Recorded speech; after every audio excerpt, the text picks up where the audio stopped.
in the quiet heart of the English village of St. Mary Mead, where roses climb every cottage wall and everyone knows everyone's business. A perfectly ordinary summer tea party was about to turn deadly. It was a warm June afternoon in 1937. Lady Amanda Harrington had opened her lovely drawing room and garden to the best people in the village. Silver teapots gleamed, cucumber sandwiches were passed with polite smiles, and gossip flowed as smoothly as the tea. Among the guests was the striking new widow, Mrs. Eleanor Fortescue, in her elegant cream silk dress and her favourite Paris hat, held in place by a long jet black hatpin with a single gleaming pearl. No one could have guessed that one small touch of that hatpin would end her life in a single heartbeat. Everyone called it a tragic heart attack. Everyone except Miss Jane Marple, and because in St. Mary Mead, the tiniest details never escape her gentle blue eyes. A jealous glance, a misplaced teacup, a hidden rivalry behind the most charming smiles. And so begins the story of the hatpin that killed at tea. The sunny afternoon tea. The afternoon sun of June 1937 poured through the tall sash windows of Lady Amanda Harrington's drawing room like warm honey.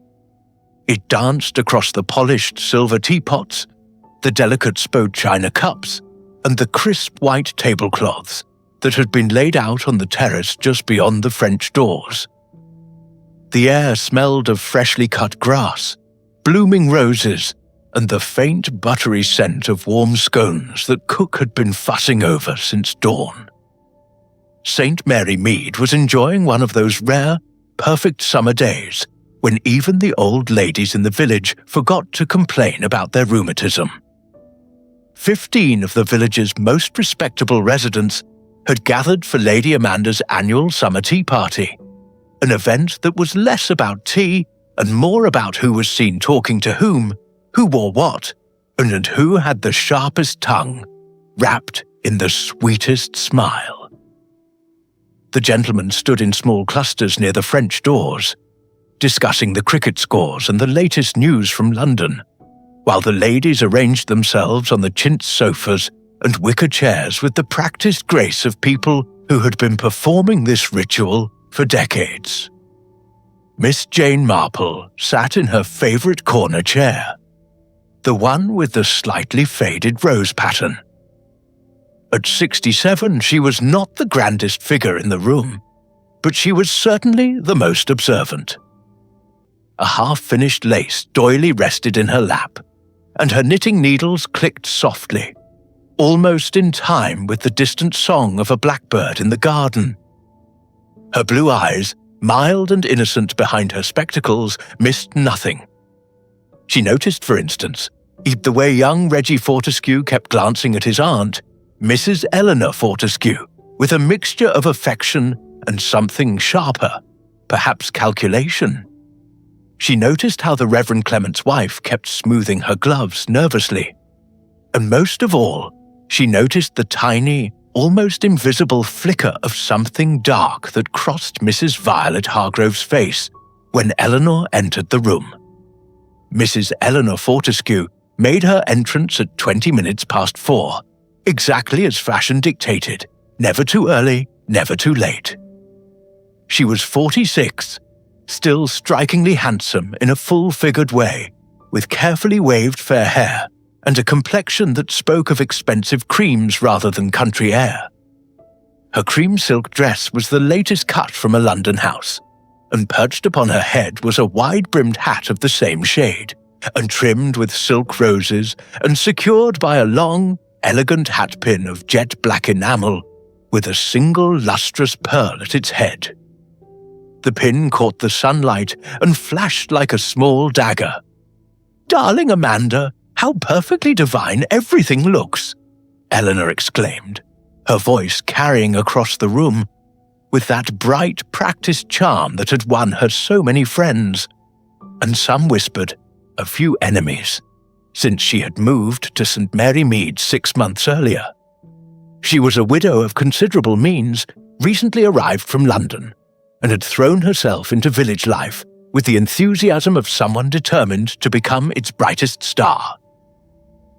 Lady Amanda, plump and good-natured, rose to greet her.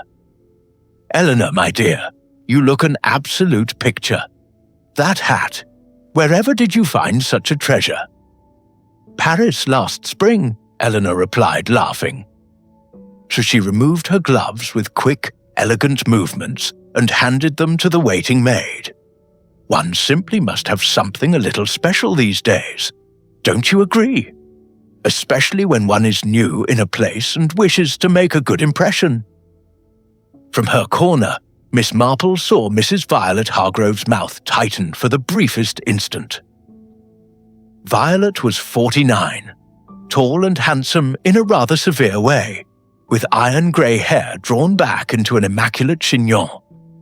She had lived in St. Mary Mead all her married life, and had, until Eleanor's arrival, been the undisputed queen of the Women's Institute, the Bridge Club, and most of the village's charitable committees.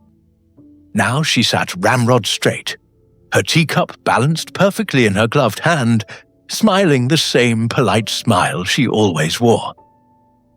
"How lovely your hat is, Eleanor dear," Violet said, her voice warm and friendly. "Such an unusual pin. I don't believe I've seen anything quite like it before." Eleanor turned towards her, delighted. "Oh, Violet, you are too kind. It is rather striking, isn't it? The pearl is real, you know. My late husband brought it back from the East." She raised a hand to adjust the hat slightly, her fingers brushing the pearl head of the pin. "Though I must say it feels a little tight today. This heat, I suppose. One's head swells, or something." She gave the pin a small, firm twist to settle it. Miss Marple's needles paused mid-stitch. For a moment, nothing happened. Eleanor continued smiling, reached for a cucumber sandwich from the plate Lady Amanda offered, and then a tiny gasp, so small that only those nearest her heard it. Eleanor's hand dropped. The sandwich fell untouched to the carpet. Her face, still wearing that bright social smile, went suddenly slack, as though someone had wiped all expression from it. The teacup she had been holding slipped from her fingers and rolled across the Axminster carpet, leaving a dark trail of tea behind it. She swayed once, twice, and then crumpled sideways onto the sofa, like a puppet whose strings had been cut all at once. For 3 full heartbeats, the room was perfectly silent, except for the distant buzzing of a bee against the window pane. Then the screams began. "Eleanor!" Lady Amanda cried, rushing forward and nearly knocking over a small table. "Someone fetch Dr. Haydock," called Colonel Hargrove, Violet's husband. Miss Marple did not rush forward like the others. She remained in her chair, the knitting still in her lap, watching the way Violet Hargrove's face had gone the colour of old parchment. Watching how Reggie Fortescue clutched the back of a chair, his knuckles white. Watching the small teacup that had rolled almost to Violet's shoe, although Eleanor had been sitting a good 3 feet away from her. Dr. Haydock arrived within 10 minutes, still in his gardening clothes, his bag in hand. He knelt beside the fallen woman, felt for a pulse, listened to her chest, and then sat back on his heels with a heavy sigh. "Heart attack, I'm afraid," he said quietly. "Poor woman, these things happen so suddenly at her age. She was complaining of the heat, you said?" Several voices confirmed it. Yes, she had mentioned the heat. Yes, she had adjusted her hat. Yes, it had all been so terribly sudden. The party, of course, dissolved at once. As servants were sent running for smelling salts that would not be needed, for blankets that would not help, and for the telephone to call the police, though everyone agreed it was hardly a police matter. Just a tragic, natural death. By 6 o'clock, the news had spread through St. Mary Mead in the usual way, whispered over garden fences, repeated at the post office, and discussed in hushed tones at the Blue Boar. Mrs. Eleanor Fortescue had suffered a fatal heart attack at Lady Harrington's tea party. How dreadful! How very sudden! But then one never knew with these things, did one? Miss Marple walked home slowly through the lanes, the evening light soft on the hedgerows. She carried her knitting bag and a small pot of damson jam she had meant to give someone at the party, but had forgotten in the confusion. Her mind, however, was not on jam. She kept seeing that jealous glance, the misplaced teacup, the way Eleanor's fingers had brushed the pearl head of the hatpin. And she kept hearing, in her memory, Violet Hargrove's voice saying ever so sweetly, "How lovely your hat is, Eleanor dear." Miss Marple sighed gently to herself. "People are so very much alike," she murmured to the roses climbing her own garden wall. "Whether in Mayfair drawing rooms or in a quiet village like ours. The smile, the little rivalries, the little hatreds, one only has to look." She let herself into her neat cottage, closed the door behind her, and set the kettle on the hob. Tomorrow, she decided, she would pay a few quiet calls, the doctor's surgery, and the first threads. The next morning dawned bright and clear, the sort of June day that made the roses in every cottage garden look as though they had been freshly painted. Miss Marple had slept little. She had lain awake for some time after her simple supper of bread and milk, turning over in her mind the small, sharp pictures from the tea party.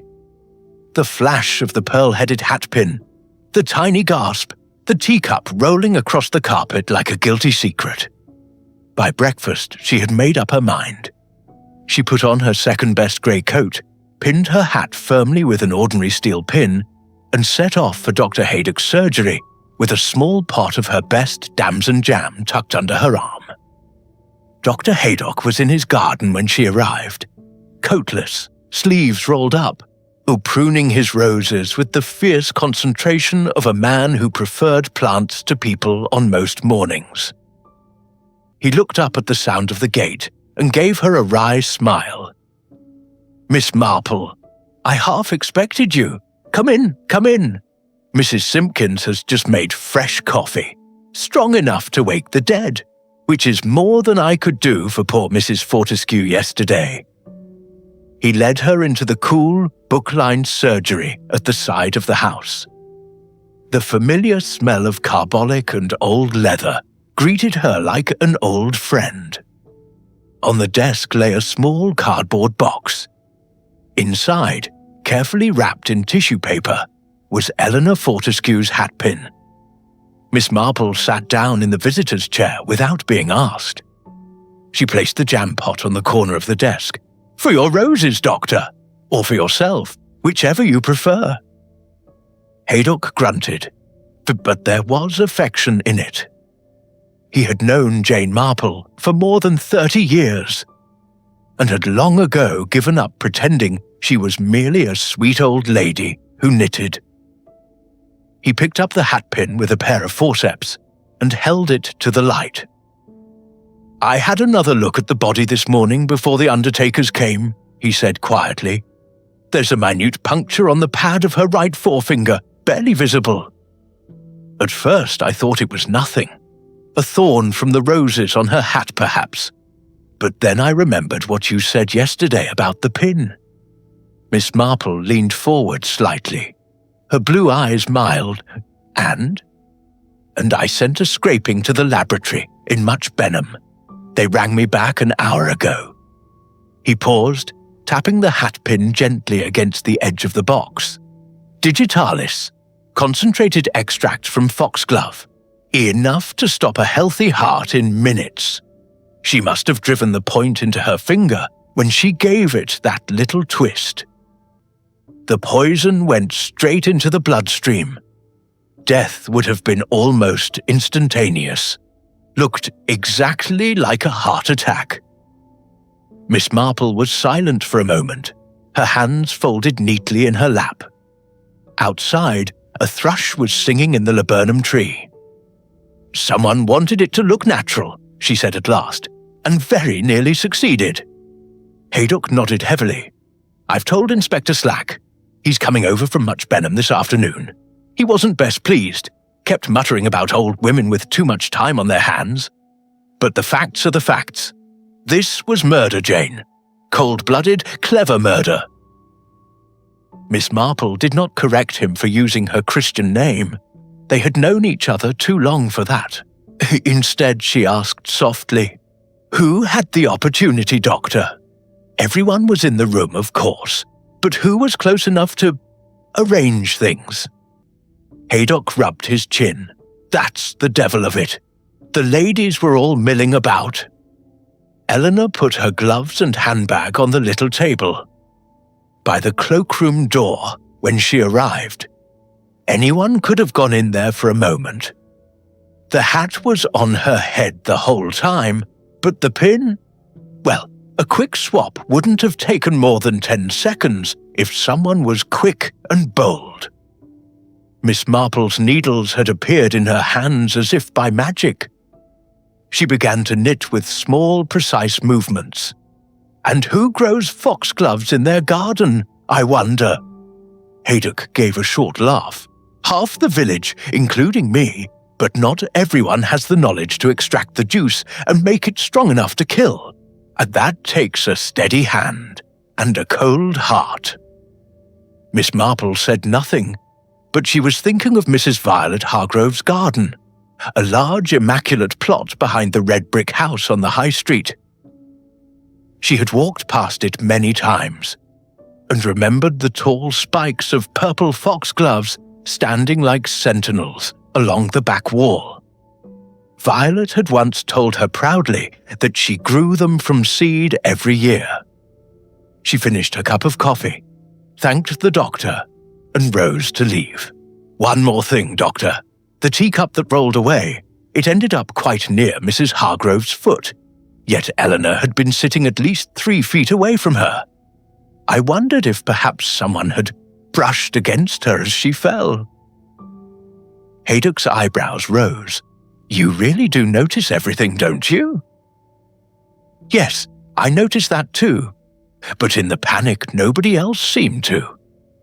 Miss Marple smiled her gentle, vague smile. "People so seldom look, my dear doctor.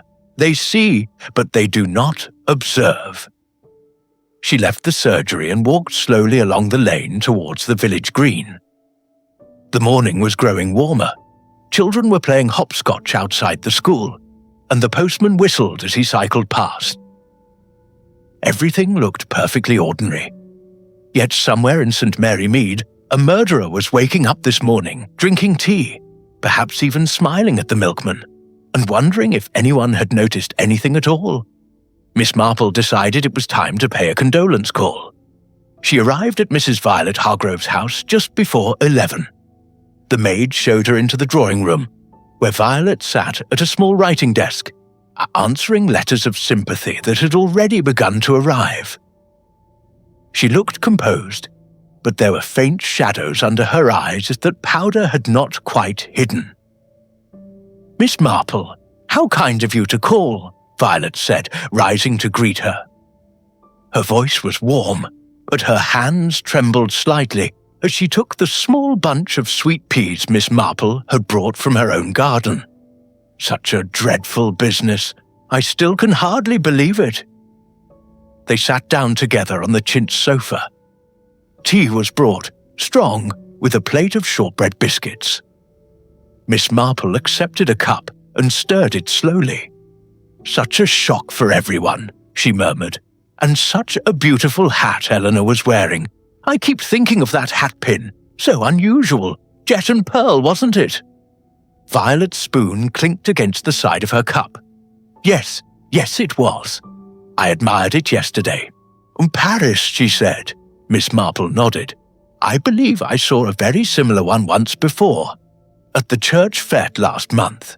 But that one had a silver shank and a little coral head. Eleanor's usual pin, I think. How strange that she should have worn a different one yesterday." A small silence fell. Outside, a bee bumped against the window pane. Violet set her cup down with great care. "One changes one's accessories, Miss Marple. It means nothing." "Of course not," Miss Marple agreed gently. "Though I couldn't help noticing how very interested you were in the pin when Eleanor arrived.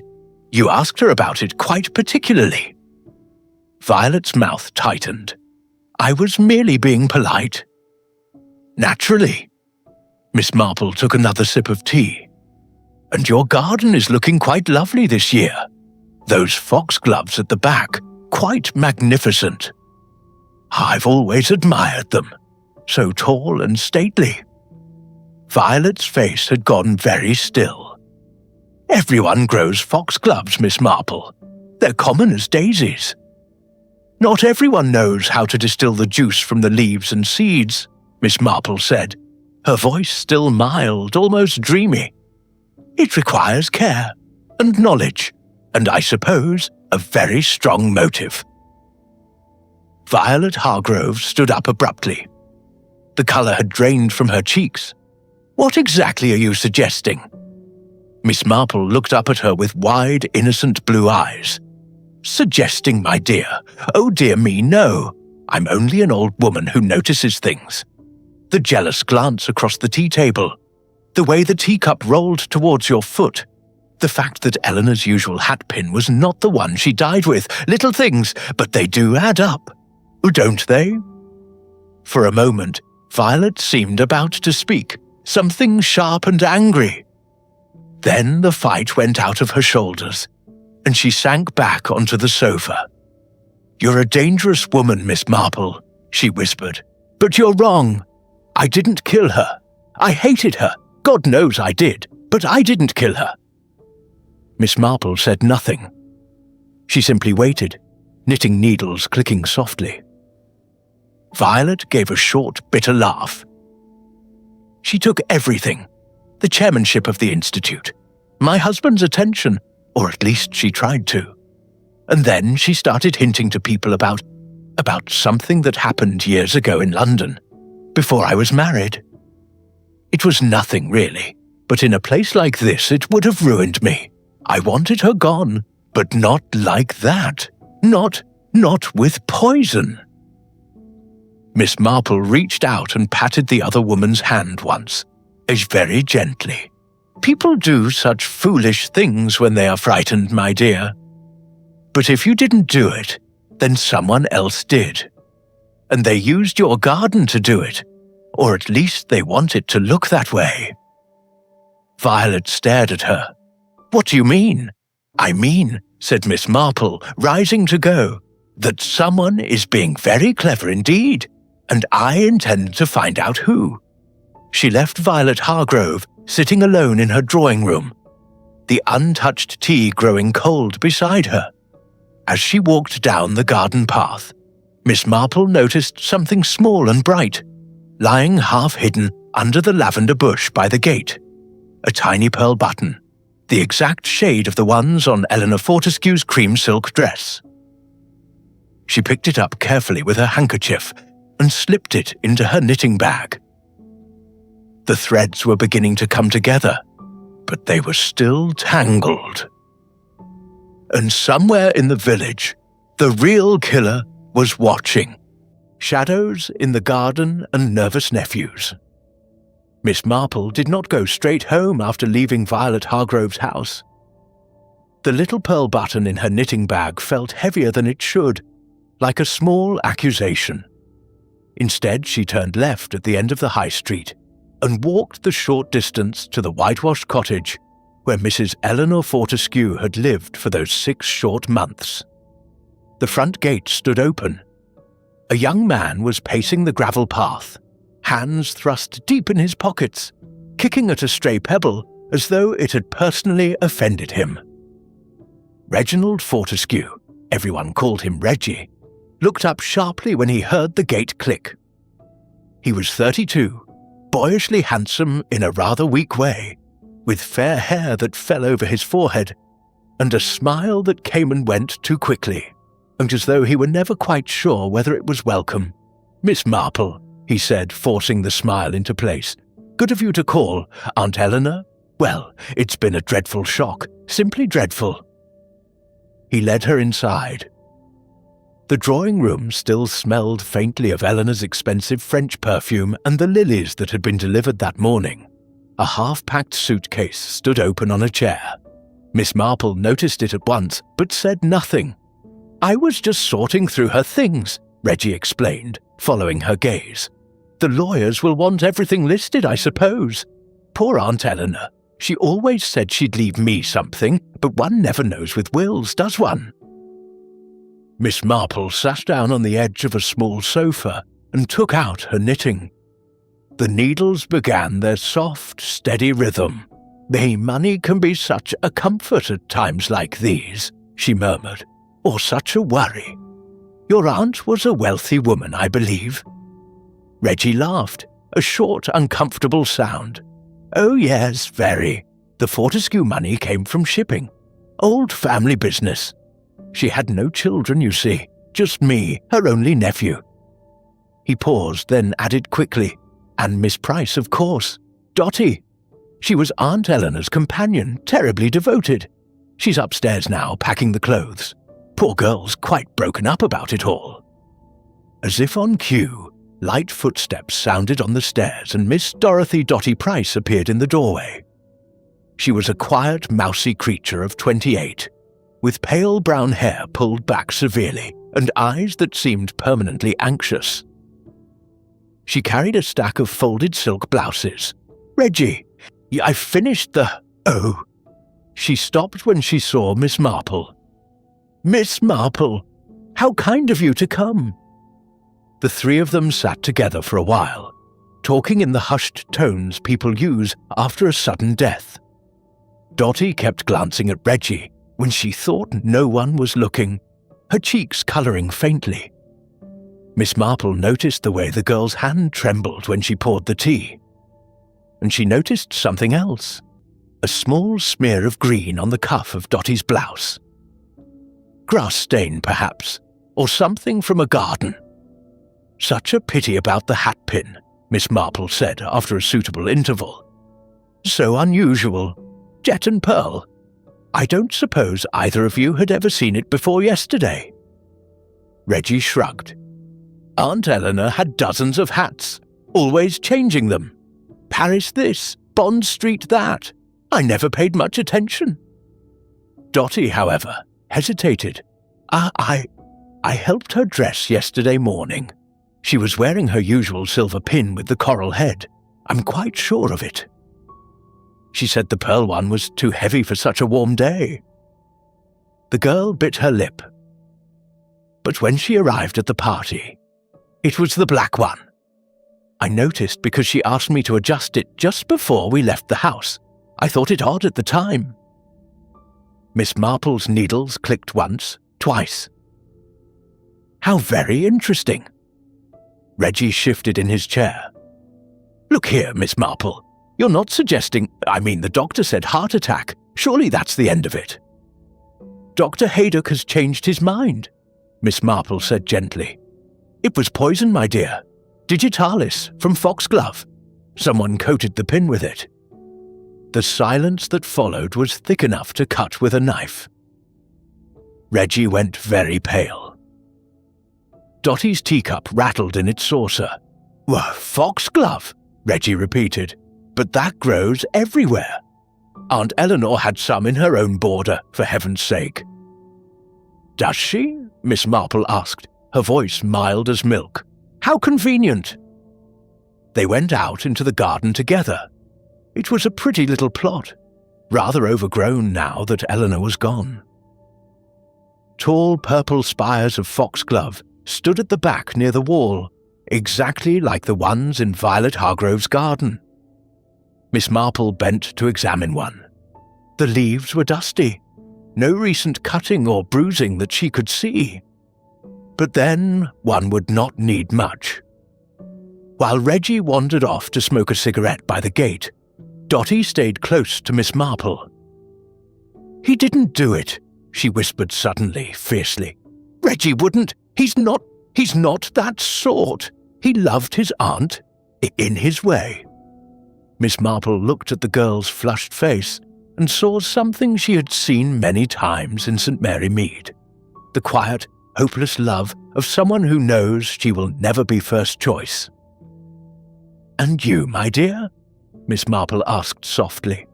"Did you love her too?" Dottie's eyes filled with tears. "She was kind to me, gave me a home when I had nowhere, but she could be difficult. She teased Reggie about money all the time, said if he didn't settle down she might change her will. And she knew I cared for him. She used to laugh about it." Her voice dropped even lower. "Yesterday morning, before we left for the party, I heard her on the telephone. She was speaking to her solicitor in London, something about new instructions." Miss Marple patted the girl's arm. "Thank you, Dorothy. That is most helpful." They returned to the house just as a large black car pulled up outside. Inspector Slack climbed out, looking hot and irritable in his dark suit. He was a thick-set man with a permanent scowl, the sort who believed old ladies should stick to knitting and leave police work to professionals. "Miss Marple," he said curtly, "heard you've been busy. Dr. Haydock told me your little theory. Hatpin and poison. Well, we'll see." He marched inside and began asking questions in a loud official voice. Reggie grew more nervous by the minute. Dottie retreated to the corner like a frightened rabbit. Miss Marple sat quietly, knitting, saying almost nothing. But when Inspector Slack stepped into the garden to examine the foxgloves, she followed at a discreet distance. She heard him mutter to his sergeant, "Nephew looks guilty as sin. Money motive clear as day. And that mousy companion, probably in it with him. Classic case." Miss Marple smiled to herself. People always saw what they expected to see. Later that afternoon, as she walked home past the churchyard, she heard voices drifting over the low yew hedge. Colonel Hargrove and the Reverend Clement were standing together, deep in conversation. The Colonel's voice carried clearly on the still air. "Told Violet straight out I did. My dear, you mustn't let that woman upset you. Eleanor was a troublemaker, plain and simple, always stirring things. If someone did away with her, I wouldn't be surprised if half the village cheered." The Reverend murmured something soothing. Miss Marple paused, pretending to admire the roses on a grave. Half the village? No. But one person most certainly had not cheered, and that person had been very clever indeed. She walked on, the pearl button still safe in her bag, the picture in her mind growing clearer with every step. Reggie and Dottie were convenient suspects, nervous, greedy, emotional. Inspector Slack would waste days chasing them. But the real threat, Miss Marple thought, led somewhere else entirely. The sun was beginning to dip when she reached her own cottage. She made herself a pot of tea and sat by the window, knitting faster now, as though the rhythm could help her thoughts keep pace. Somewhere in St. Mary Mead, someone was breathing easier tonight, believing the murder was perfect. They did not yet know that an old lady with blue eyes and a ball of wool had begun to unravel everything. The inspector's questions and the quiet proof. Inspector Slack was not a man who enjoyed being proved wrong, especially by an elderly spinster who spent her days knitting lace doilies. By the following morning, he had taken over the small morning room at the Blue Boar as a temporary office, complete with a constable at the door and a table piled high with notebooks. The village, of course, was buzzing. Nothing this exciting had happened since old Mr. Abbott's prize pig had wandered into the church during evensong. Miss Marple arrived at the Blue Boar just after 10, carrying a basket of fresh eggs as an excuse. she found Inspector Slack in a foul temper, questioning Reggie Fortescue for the third time. "And you expect me to believe you didn't know your aunt was about to change her will?" Slack was saying, his voice loud enough to carry into the passage. "Come now, Mr. Fortescue, we're not children." Reggie looked wretched. His fair hair was rumpled, and there were dark circles under his eyes. "I swear I didn't. She teased me about it, yes, but she always teased. Dottie heard her on the telephone, but that doesn't mean—" Slack cut him off with a snort. "Convenient that. The companion hears the telephone call, but can't remember the exact words.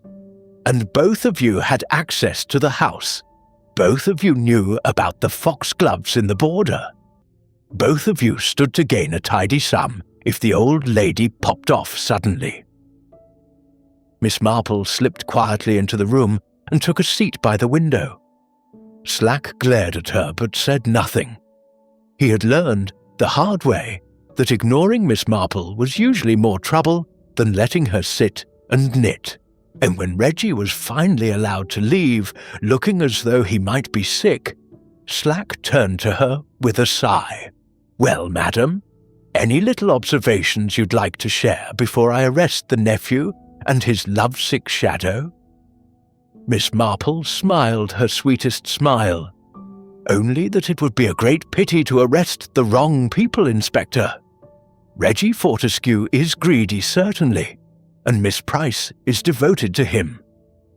But neither of them has the cold nerve for this particular crime. Coating a hatpin with poison and swapping it in a crowded room takes planning. And courage, and a very particular kind of hatred." Slack rubbed his forehead. "Then who, in your expert opinion?" Miss Marple did not answer directly. Instead she asked, "Have you examined Mrs. Hargrove's garden yet? The foxgloves there are quite tall, and someone has been cutting the lower leaves recently. The stems are fresh. I noticed it yesterday when I called on her." Slack grunted. "My sergeant checked. She says the gardener does it every week for her flower arrangements. Perfectly innocent." "Perhaps," Miss Marple murmured. "But gardeners do not usually wear ladies' kid gloves when they cut flowers. I found a tiny scrap of kid leather caught on one of the stems. Size 6, I should say. Mrs. Hargrove takes a 6.5, but Eleanor Fortescue wore 6s. The inspector stared at her. Then he barked an order to the constable and sent him off to fetch the gloves from both houses for comparison. While they waited, Miss Marple suggested they walk over to Lady Amanda Harrington's house. "The scene itself may tell us more than all the questioning in the world," she said mildly. Lady Amanda received them in her drawing room, looking rather flustered. The furniture had been put back exactly as it was on the day of the party, at Miss Marple's quiet request the previous evening. The French doors stood open to the terrace, and the same silver teapots gleamed on the sideboard. "I still can't believe it happened here," Lady Amanda said, wringing her hands. "In my own house, among friends." Miss Marple moved slowly around the room, her eyes taking in every detail. She paused by the small table near the cloakroom door where Eleanor had left her gloves and handbag. Then she crossed to the sofa where Eleanor had collapsed. The carpet had been cleaned, but a faint stain still showed where the tea had spilled. "The teacup," Miss Marple said suddenly. "It rolled towards Mrs. Hargrove, yet Eleanor was holding it in her right hand. Someone must have been very close to her at the exact moment she fell, close enough to brush against her arm." Lady Amanda frowned. Well, Violet was standing right beside her, offering her another sandwich. I remember because I thought how kind it was of her after all of the unpleasantness between them. Slack made a note, but he still looked skeptical. Miss Marple continued her slow circuit. She stopped at the window seat where young Mrs. Clement had been sitting. A small embroidered handkerchief lay forgotten under a cushion. Miss Marple picked it up, turned it over, and then slipped it into her knitting bag without a word. Slack raised an eyebrow but said nothing. They moved out into the garden. The roses were in full bloom, heavy and sweet-scented. Miss Marple led the way to the far border, where a few foxglove plants grew among the delphiniums. She bent and examined the soil. "Someone dug here recently," she said. "Look at the disturbed earth. And these leaves have been bruised, not by a gardener's trowel, by fingers in a hurry." Slack knelt beside her, his knees cracking. "You're saying the poison came from here, not from Mrs. Hargrove's garden?" "Possibly from either, or from both. Someone wanted us to think of Violet Hargrove. The foxgloves in her garden are too obvious. But Eleanor had foxgloves too, and Reggie and Dottie had every opportunity to slip into this garden the night before the party. The gate is never locked." The inspector stood up, brushing dirt from his trousers. "This is getting more complicated by the minute." They returned to the house. In the cloakroom, Miss Marple paused again. A small brass hook still held a forgotten scarf. She reached up and ran her fingers along the shelf above the hooks. Something small and hard rolled forward. A jet-black hatpin with a pearl head, exactly like the murder weapon, but without any sticky residue. Miss Marple held it up to the light. "This is the real one," she said quietly. "Eleanor's usual Paris hatpin. The one with the genuine pearl that her husband brought from the East. Someone took it from her hat the night before the party, or perhaps earlier that morning, and replaced it with an almost identical pin coated in poison. The swap was done here, in this very cloakroom, while Eleanor was removing her gloves. A quick movement, a moment when no one was looking." Slack stared at the pin as though it might bite him. "Ooh, how in blazes do you know it's the real one?" Miss Marple smiled. "Because the one the police have in evidence has a very slight flaw in the enamel, a tiny bubble near the base. This one does not. I noticed it when Dr. Haydock showed me the murder weapon. Little things, Inspector. They matter." Lady Amanda had followed them in. She gave a small gasp. But who could have done such a thing?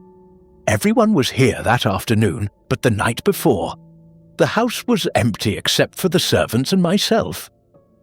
Miss Marple turned to her gently. "My dear Lady Amanda, you had a small dinner party the evening before the tea, did you not? I believe Mrs. Hargrove and Colonel Hargrove were among the guests, and Reggie Fortescue dropped in later to collect some papers his aunt had left for him. Plenty of opportunity for any of them to slip into the cloakroom for a moment. The servants would have been busy in the kitchen." Slack looked almost impressed, despite himself. "All right, Miss Marple. You've given me 3 solid suspects instead of 2. But I still need proof. Real proof, not just clever guesses about hatpins and kid gloves." Miss Marple patted his arm kindly. "You shall have it, Inspector. Give me until this evening. I have 1 or 2 more little visits to make." She left the Blue Boar and walked slowly home through the churchyard. The sun was high now, and the bees were busy among the lavender. She sat for a while on her favourite bench by the old yew tree and took out her knitting. The rhythm soothed her thoughts into order. The pearl button from Violet's garden, the kid glove scrap on the foxglove stem, the swapped hatpin hidden on the cloakroom shelf. The nervous glances between Reggie and Dottie, the overheard conversation between Colonel Hargrove and the Reverend. Each piece was small, but together they were beginning to form a picture, not of one killer, but of a clever attempt to point the finger in the wrong direction.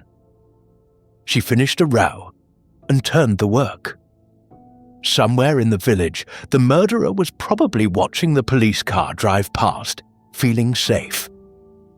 They did not know that an old lady with mild blue eyes had already seen the tiny details they thought no one would notice. By the time Miss Marple reached her own cottage, the afternoon shadows were lengthening. She made herself a fresh pot of tea, cut a slice of seed cake, and sat down at her little writing desk. Oh, there was one more letter she needed to write. A very careful letter to an old friend in London who happened to know a great deal about Paris milliners and the exact shops that sold jet and pearl hatpins.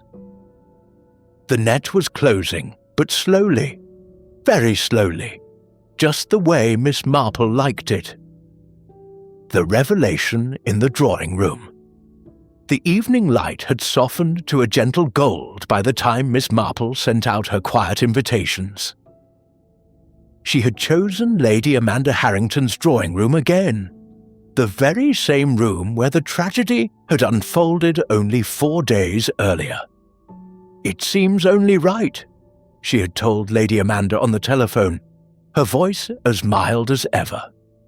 The truth should come home to the place where the lie began.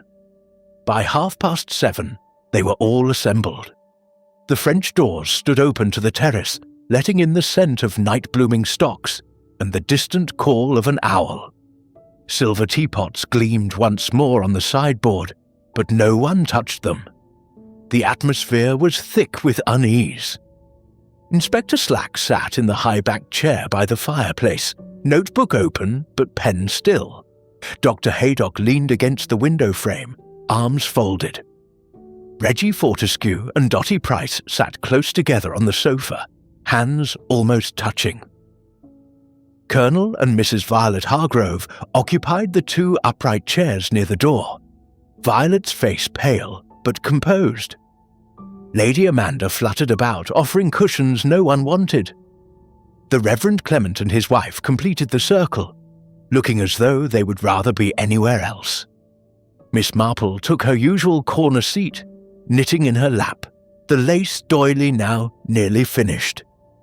She looked exactly as she always did, a harmless old lady who had perhaps wandered into the wrong room by mistake.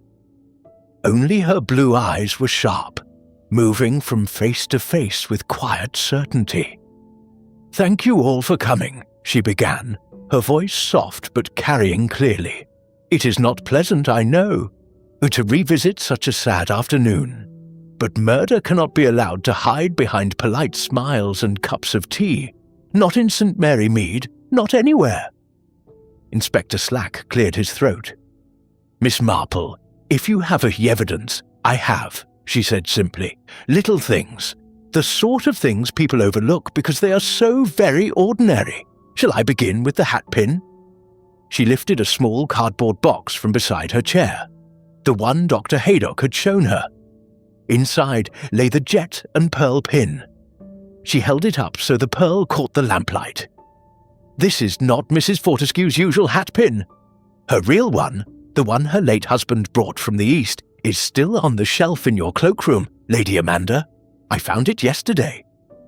The enamel on this murder weapon has a tiny flaw, a bubble near the base. The real pin does not. Someone swapped them. Someone who knew Eleanor Fortescue would adjust her hat the moment she felt it was not quite right. Because she always did." A quick prick, a tiny gasp, and the digitalis went straight into her bloodstream. "Heart attack," the doctor said at first. "How convenient." Violet Hargrove's hands tightened in her lap. Miss Marple continued, needles clicking gently. "The poison came from foxglove. 2 gardens had fine specimens, Mrs. Hargrove's and Mrs. Fortescue's own, but the leaves in Mrs. Fortescue's border showed no recent bruising. The ones behind Lady Amanda's delphiniums did. Someone picked them in a hurry the night before the party. Someone wearing kid gloves, size 6. Mrs. Fortescue wore 6s. Mrs. Hargrove takes 6.5. A small scrap of leather was still caught on a stem." Reggie started to speak, but Miss Marple raised one finger. "The teacup," she went on. It rolled towards Mrs. Hargrove's foot, although Eleanor had been holding it in her right hand. In the panic, someone brushed against her as she fell, someone close enough to steady the fall and make sure the teacup went in the right direction. A clever distraction. It made us look at Mrs. Hargrove, and look we did. Violet's face had gone the colour of old paper. Colonel Hargrove put a protective hand on her arm, but she shook it off. Miss Marple's voice remained gentle. Mrs. Hargrove had every reason to dislike Eleanor Fortescue. The chairmanship of the Institute taken from her, the attention of her husband, the hints about a London past that could ruin her standing in the village. Jealousy is a powerful thing, but jealousy is also noisy. It leaves marks. The real murderer was quieter, colder. She turned her mild gaze on Reggie. You, my dear, were afraid your aunt would change her will. Miss Price heard her on the telephone speaking of new instructions. You both had access to this house the evening before the party. You both knew the garden. You both had motives. Inspector Slack was quite ready to believe it was you. Reggie's mouth opened, but no sound came. And yet, Miss Marple said, neither of you has the steady hand for this. Coating a hatpin takes patience. Swapping it in a crowded cloakroom while pretending to admire the very hat takes nerve. And pointing the finger so neatly at Mrs. Hargrove, that took real cleverness. The room was very still now. Even the owl outside had fallen silent. Miss Marple looked straight at Dotty Price. You were devoted to Reggie, my dear. You knew Eleanor teased him about money. You knew she laughed at your feelings for him. And you were the last person to help Eleanor dress that morning. You saw her put in the silver and coral pin. You could have taken it then. You could have prepared the poisoned one at home. You have quiet hands, steady hands. You have spent years doing small, careful tasks for other people. And you left the pearl button from Eleanor's dress in Mrs. Hargrove's garden when you went to cut the foxgloves the night before the party. I found it myself under the lavender. Dotty's face crumpled. She began to cry, silent tears running down her cheeks. I didn't mean to kill her, she whispered. I only wanted to frighten her, to make her ill so she would go back to London and leave us alone. Reggie and me. She was going to cut him out of the will. I heard her say it. She said I was a silly little mouse who would never amount to anything. I coated the pin. I swapped it in the cloakroom while everyone was talking. I thought the dose was small, just enough to make her faint. But she twisted it so hard. Inspector Slack stood up slowly. Miss Dorothy Price, I am arresting you on suspicion of the murder of Eleanor Fortescue. Dotty did not resist. She let Reggie take her hand one last time, then allowed the constable to lead her away. Her shoulders were very small under the shawl. The room emptied slowly. Violet Hargrove was the last to leave. She stopped beside Miss Marple's chair. I thought it was me, she said quietly. I thought everyone believed it was me. I almost confessed just to have it over with. Miss Marple patted her arm. People see what they expect to see, my dear. A jealous glance, a garden full of foxgloves, bowls. But the quiet ones are sometimes the most dangerous. When the last car had driven away, Miss Marple and Dr. Haydock were left alone in the drawing room. The lamps cast soft pools of light on the carpet where the teacup had once rolled. You did it again, Jane, the doctor said, lighting his pipe. How do you always know? Miss Marple folded her knitting and slipped it into her bag. Human nature, my dear doctor. It is the same everywhere. In grand London houses or in our little village. The smiles, the little rivalries, the little hatreds. One only has to look at the tiny details others miss. A misplaced teacup, a pearl button in the wrong garden, a nervous glance between two young people who think no one sees. She rose, smoothing her skirt. Now, if you'll excuse me, I think I shall go home and finish this doily. The church bazaar is next week, and I promised the vicar's wife. Outside, the night air was cool and sweet. The roses nodded in the breeze as Miss Marple walked slowly down the lane toward her cottage. Lights glowed behind cottage windows. Somewhere, a piano was playing softly. St. Mary Mead had already begun to forget the sensation of the Hatpin murder. Tomorrow, it would be back to gossip about the new curate and the price of butter. Miss Marple smiled to herself. "People are so very much alike," she murmured, "whether in high society or in a quiet village. The deadly rivalries hide behind the same polite smiles. But the truth always comes out in the end, if one is patient enough to watch." She let herself into her neat little house, closed the door, and put the kettle on the hob. The knitting needles clicked once more in the lamplight, steady and peaceful, as though nothing at all had happened.